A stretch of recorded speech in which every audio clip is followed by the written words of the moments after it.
Donc aujourd'hui, nous sommes à Louga dans le cadre des formations qu'on effectue en tout cas au niveau national, dans le cadre de la communication de risques et de l'engagement communautaire. Concernant la Covid-19, aujourd'hui nous sommes en période de crise, en période de pandémie de la Covid-19. Donc nous avons jugé nécessaire de renforcer les capacités non seulement des CRGE et des journalistes dans chaque région, les capacités en tout cas dans tout ce qui est engagement communautaire et dans tout ce qui est communication de risque. Parce qu'aujourd'hui nous sommes conscients que cette bataille contre la Covid-19 ne sera gagnée que par l'engagement communautaire, par l'engagement de tout un chacun, parce que c'est une bataille multisectorielle. C'est pas l'affaire seulement du ministère de la Santé, c'est l'affaire de tout un chacun, c'est l'affaire de tout le monde. Donc elle est multisectorielle, raison pour laquelle nous sommes là aujourd'hui à Louga. Quels sont les enseignements qui ont été tirés à l'issue de cet atelier? Donc nous avons déjà, je dirais, à 100% atteint nos objectifs, parce que l'objectif c'était d'abord de sensibiliser, comme j'ai dit, de renforcer les capacités des journalistes. Ça a été fait. Et c'est heureux. Maintenant, nous avons aussi incité ces mêmes journalistes-là qui ont des canaux de communication, qui sont aujourd'hui des personnes influentes, qui sont écoutées un peu partout, qui ont des audiences. Aujourd'hui, nous les avons incités à s'engager d'abord, parce que l'engagement, il est d'abord personnel avant d'être collectif. Donc aujourd'hui, nous les avons incités à s'engager et à engager d'autres personnes, à savoir d'autres populations à travers leurs canaux de communication. Les populations ne croient plus à la pandémie. Qu'avez-vous à dire par rapport à cela? C'est vrai. La population sénégalaise est globalement dans le déni. Aujourd'hui, peut-être, je dirais pas qu'on a failli, mais peut-être qu'on a raté quelque chose. Ce qu'on a raté aujourd'hui, c'était l'engagement d'abord des populations, des communautés dans cette lutte-là. Et c'est ce qu'on a compris trop tôt. Nous sommes venus rectifier le tir. Nous sommes venus, en tout cas, changer de stratégie. Réorienter en tout cas la stratégie de lutte contre cette Covid-19 là, parce qu'au début nous avons une stratégie et en fonction de l'évolution de la maladie, les stratégies qui sont mises en place vont évoluer aussi en fonction de l'évolution de la maladie.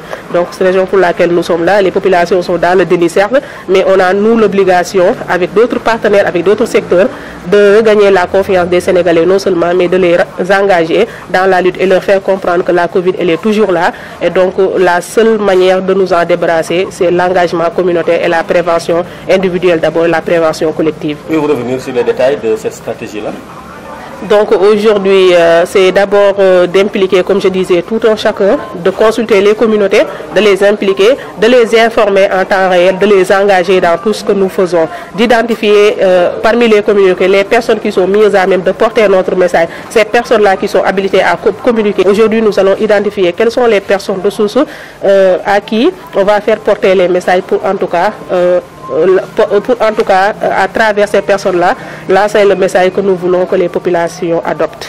Pour sortir maintenant de cette session de formation, quelles sont vos attentes par rapport aux journalistes pour un engagement communautaire?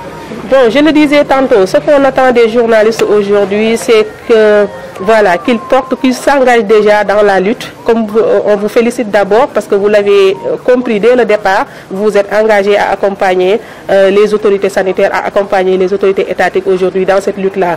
Mais aujourd'hui, ce qu'on attend encore de vous, c'est d'utiliser de vos canaux de communication, d'utiliser les audiences que vous avez pour en tout cas faire passer le message, sensibiliser les populations davantage à respecter les gestes barrières, sensibiliser la population du fait que la maladie elle est toujours là et que le seul moyen aujourd'hui pour lutter contre cette maladie c'est la prévention.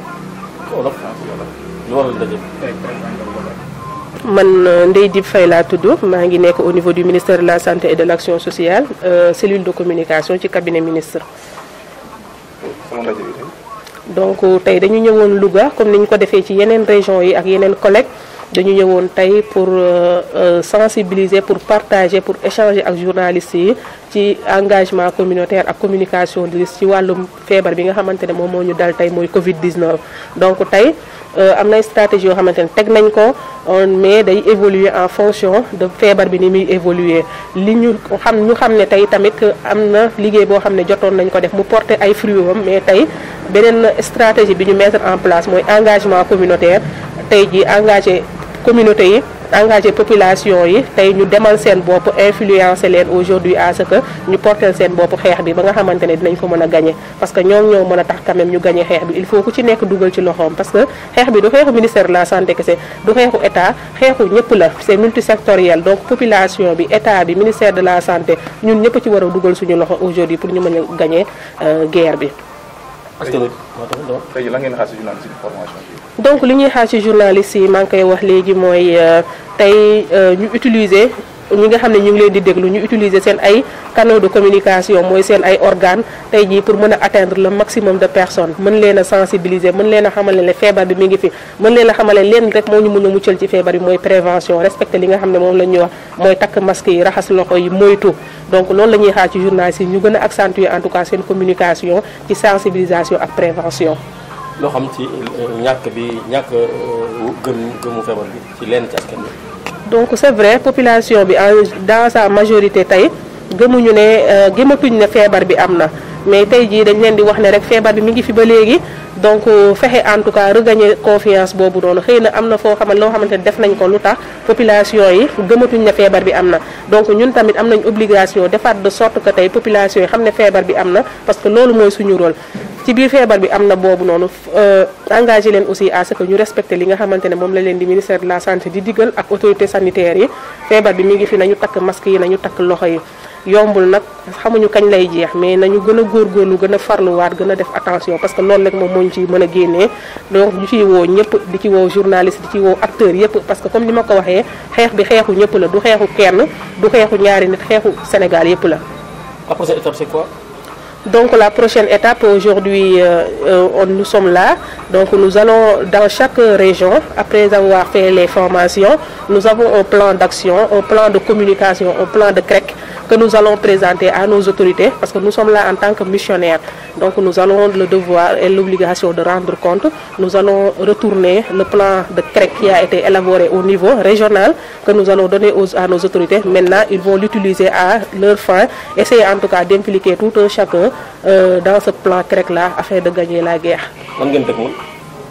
Donc li ñu dëgmal mooy bi ñu defee liggéey bi ba pare yemuñu ci bi ñu jeexatalu liggéey bi dañu élaborer benn plan CREC boo xamante ne day spécifique à chaque région du moins.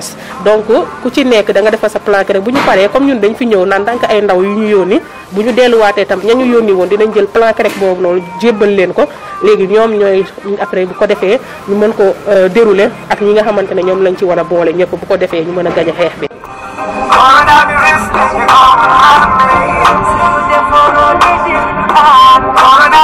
taking over all the world.